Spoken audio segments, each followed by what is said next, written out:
Dan belanjakanlah hartamu ke jalan Allah, dan janganlah kamu sekali menjatuhkan dirimu sendiri dalam kebinasaan, dan berbuat baiklah, sesungguhnya Allah menyukai orang-orang yang berbuat baik. Surah Al-Baqarah ayat 195. Bismillahirrahmanirrahim. Assalamualaikum warahmatullahi wabarakatuh. Nama diberi Khalida Idrina Batrisya binti Harun, dan sekarang saya berusia 16 tahun. Saya menuntut di Sekolah Menengah Sains Sultan Mahmud atau lebih dikenali sebagai SESMA di Terengganu. Saya berasal dari Dungun Terengganu dan juga merupakan anak kedua dari dua orang adik-beradik. Ibu dan bapa saya merupakan guru di Dungun Terengganu. Pada masa lapang, saya akan melayari internet untuk membaca berita bagi mengetahui keadaan semasa sama ada di dalam dan di luar negara untuk menambah pengetahuan sedia ada saya. Pada tahun ini, saya telah menyertai pertandingan menulis cerpen anjuran Dewan Bahasa dan Pustaka, dan Alhamdulillah cerpen saya yang bertajuk Harapan Terakhir telah terpilih dan tersenarai dalam 15 cerpen terbaik daripada penyertaan seluruh sekolah berasrama penuh anjuran Dewan Bahasa dan Pustaka dan juga Sekolah Seri Puteri. Tambahan pula, pada Julai baru-baru ini juga, saya juga telah menyertai pertandingan menulis cerpen anjuran Jabatan Pelajaran Negeri Terengganu dan juga Agensi Anti Dadah Kebangsaan, dan karya saya juga telah terpilih untuk melayakkan diri ke peringkat kebangsaan pada bulan September ini. Berkait pula dengan mata pelajaran yang diminati, saya amat menggemari mata pelajaran biologi, dan selaras dengan itu, saya menanam cita-cita yang tinggi untuk menjadi seorang doktor pakar gynekologis pada suatu hari nanti. Selain itu, saya juga bergiat aktif dalam bidang co-curriculum sama ada di peringkat daerah, negeri, kebangsaan dan juga antarabangsa.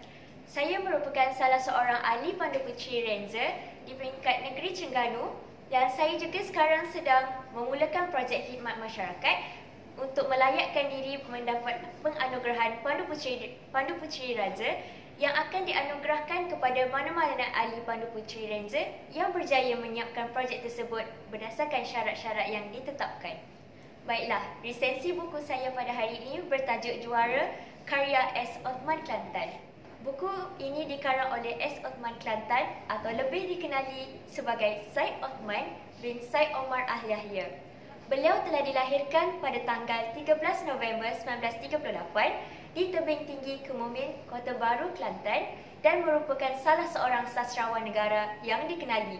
Kerana itulah novelnya kebanyakannya berkisahkan masyarakat yang berlatar belakangkan negeri Kelantan. Selain itu, antara novel yang turut dikarang oleh beliau adalah seperti novel yang bertajuk Ustaz, Champion, Angin Timur Laut, dan novel ini sendiri iaitu Juara.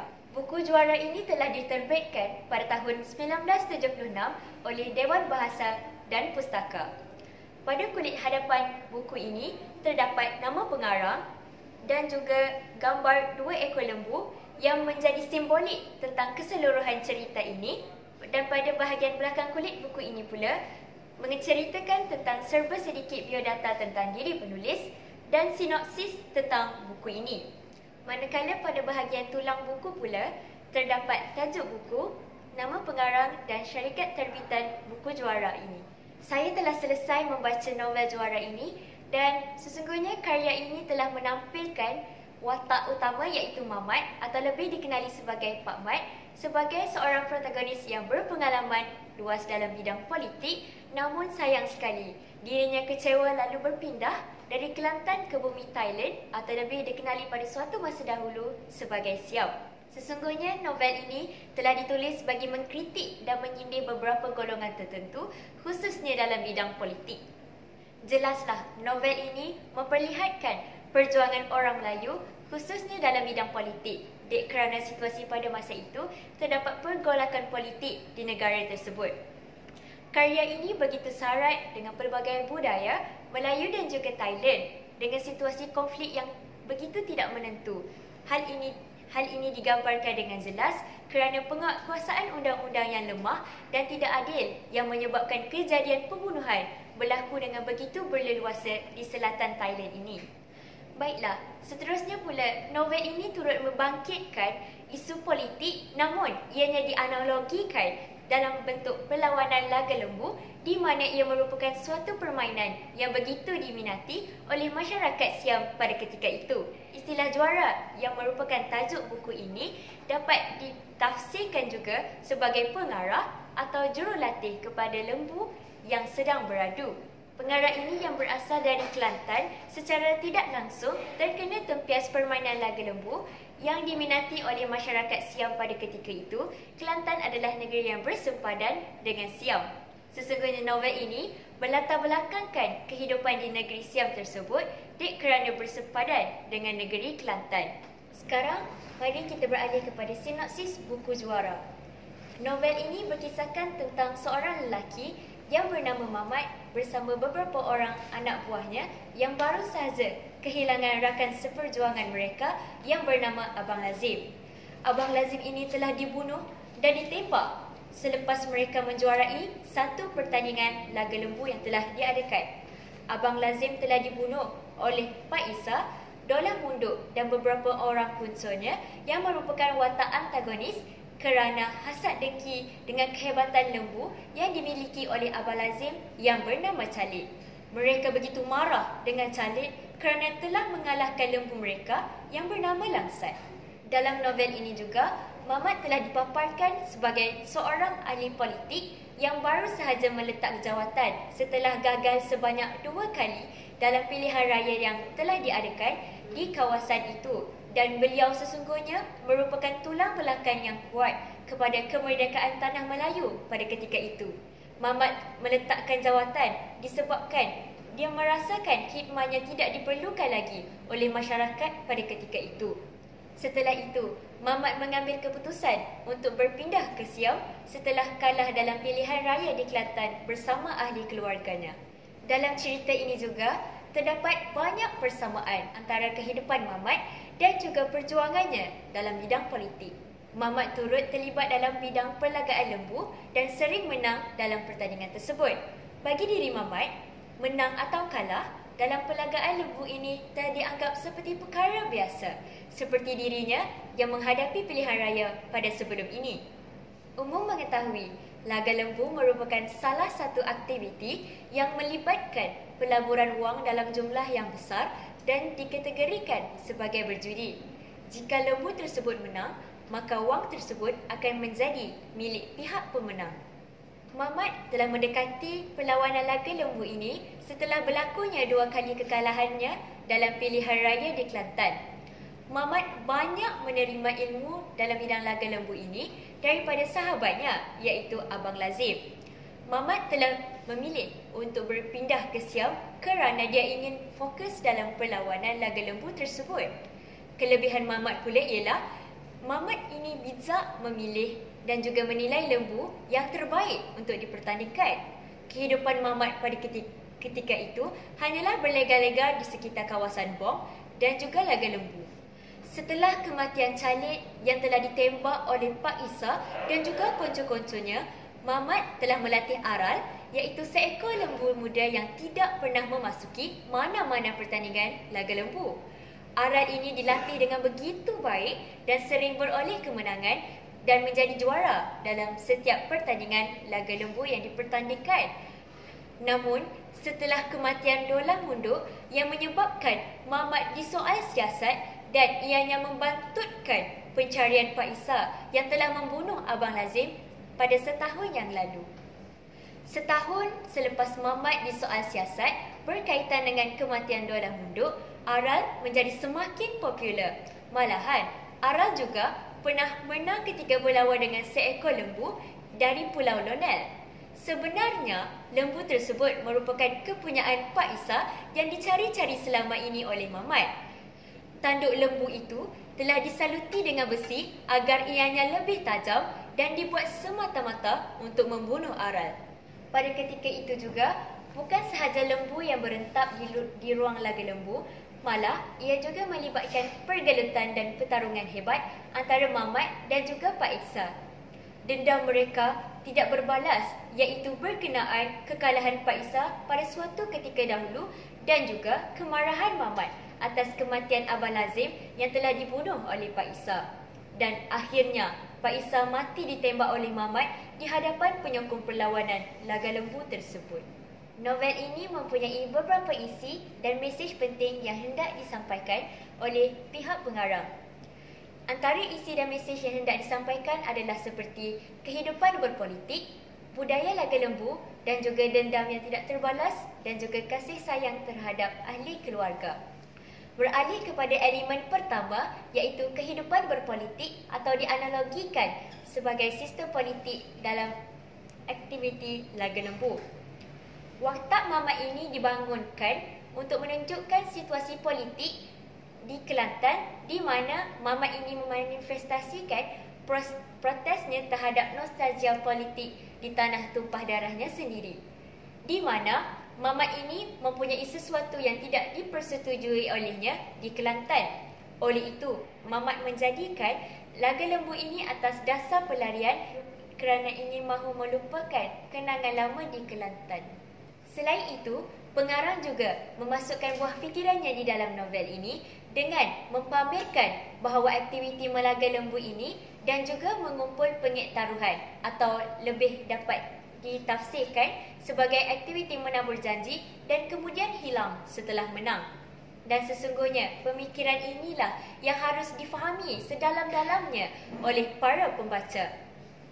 Selain itu, aktiviti Laga Lembu di satu desa kecil dengan penguasaan yang begitu longgar, tambahan pula masyarakat Melayu ini sebagai kaum minoriti telah menyediakan satu atmosfera yang sangat sesuai kepada pemberontak seperti Mamat.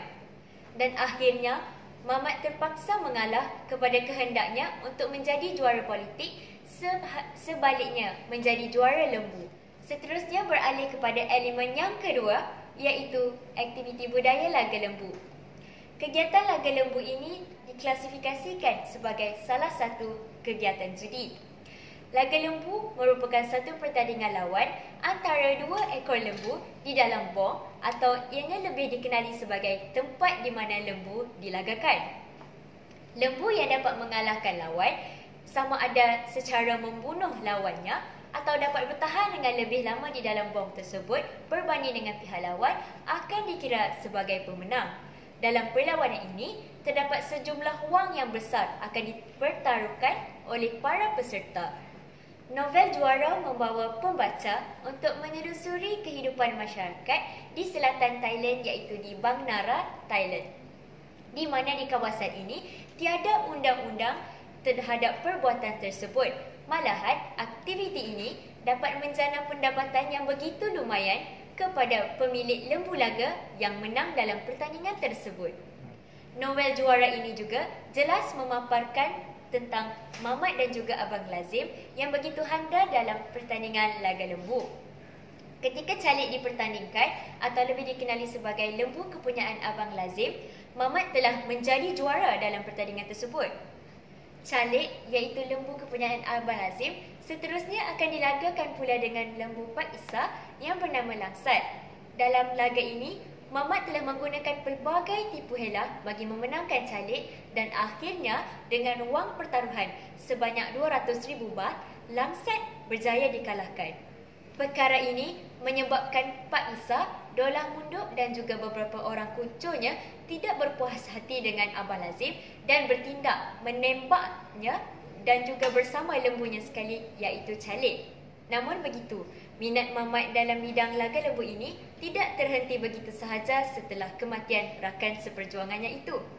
Mamat dan beberapa orang kuncunya iaitu Jadi, Sani dan juga Ismail masih ada lembu muda yang bernama Aral. Aral ini merupakan lembu pemberian Dolah Munduk. Walaupun Mamat ini pernah dicederakan oleh Aral itu sendiri atas perbuatan khianat oleh Dolah Munduk, Mamat tetap gigih untuk melatih Aral kerana Mamat begitu yakin sekali bahawa Aral boleh jadi Calik yang baharu. Ini dibuktikan apabila pada suatu hari Aral dibawa ke bandar Bang Nara untuk dilagakan pada buat kali pertama. Aral dilagakan dengan nibung dan tanduk Aral menujah-nujah leher nibung dengan begitu dahsyat sekali sehingga lembu itu rebah ke tanah dan kemenangan menjadi milik Aral. dan beralih kepada elemen yang ketiga, iaitu kasih sayang terhadap ahli keluarga. Walaupun novel juara ini telah membawa para pembaca kepada nilai-nilai yang bersifat agresif, namun pengarang ini juga tetap memasukkan nilai kasih sayang dalam novel ini. Ini dapat dibuktikan di mana watak-watak dalam keluarga Mamat ini sendiri digambarkan sebagai watak yang sangat penyayang. Mamat mempunyai seorang isteri yang bernama Mina dan juga 3 anak perempuan dan seorang anak lelaki. Buktinya, mereka masih setia bersama Mamat meskipun Mamat kalah dalam pilihan raya dan mereka bersama-sama ikut lari ke Siau. Seterusnya, beralih pula kepada nilai budaya. Antara beberapa budaya yang ingin digarap oleh pengarang dalam penulisan novel ini adalah pelbagai budaya negatif seperti judi dan juga membalas dendam oleh masyarakat di dalam latar belakang cerita ini. Selain itu, ia juga memaparkan watak-watak yang tidak mudah berputus asa seperti perjuangan seorang bekas pejuang politik iaitu Mamat yang sanggup memperjuangkan haknya yang tidak akan pernah berakhir sehingga akhir hayatnya. Meskipun itu, perjuangan Mamat di medan politik tidak banyak berbeza dengan perjuangan di gelanggang lembu. Kedua-duanya melibatkan risiko dan pengorbanan diri sendiri. Seterusnya, budaya nasihat menasihati juga ditekankan di dalam cerita ini di mana ia memaparkan Mina selaku isteri kepada Mamat menasihati Mamat agar tidak lagi menceburi bidang laga lembu ini kerana ia dikategorikan sebagai kegiatan berjudi. Dan akhir sekali ialah nilai budaya pengorbanan. Hal ini dapat dibuktikan di mana Mamat sanggup mengorbankan diri sendiri demi melindungi anak saudaranya daripada ditangkap oleh pihak polis. Beliau sanggup mengaku dirinya sendiri menembak Pak Isa dengan mengambil senapang dari Sani dan rela masuk penjara. Seterusnya, beralih pula kepada medium pandangan hidup yang telah dipaparkan dalam cerita ini. Yang pertama, ia dapat membuktikan kasih sayang yang tinggi terhadap rakan seperjuangan. Sesungguhnya watak utama iaitu Mamat begitu sayang akan rakan karibnya iaitu Abang Lazim. Pengarang juga ingin menekankan tentang aspek hutang darah dibayar dengan darah, di mana ia memaparkan Mamat ini mahu membentuk keadilan di atas kematian Abang Lazim yang telah mati ditembak oleh Pak Isa dan juga beberapa orang konconya. Dan Mamat berpendirian tetap bahawa mereka harus menerima pada atas perbuatan yang telah mereka lakukan. Dan akhir sekali, Mamat ini juga tidak lupa akan asal-usul dirinya sendiri. Mamat merupakan anak jati Kelantan. Meskipun Mamat kalah dalam pilihan raya sebanyak 2 kali, namun beliau tetap pulang ke tanah asalnya setelah bertahun-tahun meninggalkan kampung halamannya di Kelantan. Dan akhir sekali, elemen yang ingin ditekankan oleh penulis ialah nilai ilmu di mana ia mempamerkan ilmu keagamaan, ilmu dalam laga lembu dan juga ilmu politik. Baiklah, beralih kepada elemen ilmu keagamaan di mana ia memaparkan bahawa watak di dalam cerita ini mempunyai ilmu fardu kifayah di mana mereka boleh menguruskan jenazah Abang Lazim dengan baik. Ini juga dibuktikan ketika situasi mayat Abang Lazim dimandikan dan selepas anak-anak Abang Lazim mengucup mayat itu seorang demi seorang, Mamat sejurus menulis kalimah La ilaha illallah di atas dahi mayat Abang Lazim dengan telunjuk kanannya dengan menggunakan bahasa isyarat. Ilmu laga lembu yang telah dipamerkan dalam latar belakang cerita ini di mana pengarang iaitu S. Othman Kelantan menggambarkan bahawa Mamat ini merupakan seorang yang telah tewas dalam bidang politik sebanyak 2 kali, namun ia menjadi juara dalam bidang laga lembu. Pertaruhan wang ringgit, unsur-unsur sabotaj, hasad dengki dan juga penyelewengan telah disuarakan dengan begitu lantang oleh pihak pengarang. Akhir sekali, ilmu politik yang ditekankan di dalam cerita ini mempamerkan Mamat iaitu seorang tokoh politik yang terlibat secara langsung dalam perjuangan untuk menuntut kemerdekaan tanah airnya sendiri. Namun, apabila kemerdekaan telah dicapai, dia telah mencalonkan dirinya untuk bertanding dalam pilihan raya. Namun, Mamat telah gagal dalam pilihan raya tersebut dan membawa dirinya untuk berpindah ke Siam. Walau bagaimanapun, cita-cita dan keinginan tetap ada dalam dirinya dan akhirnya ia memilih untuk menjadi seorang pelaga lembu. Harapan saya kepada para pembaca, saya amat mengesyorkan karya ini kepada anak muda di luar sana agar untuk memahami serba sedikit tentang perihal wilayah yang sedang bergolak di selatan Thailand. Di samping budaya-budaya negatif juga haruslah tidak perlu diteruskan. Antaranya ialah menyimpan dendam kesumat dan hati yang kotor, aktiviti berlaga lembu dan juga menjadi seorang suami yang tidak bertanggungjawab. Sebelum saya mengundurkan diri, saya ingin mengucapkan ribuan terima kasih kepada panel juri kerana sudi mendengar resensi buku saya pada hari ini. Sekian, wabillahi taufiq wal hidayah. Assalamualaikum warahmatullahi wabarakatuh.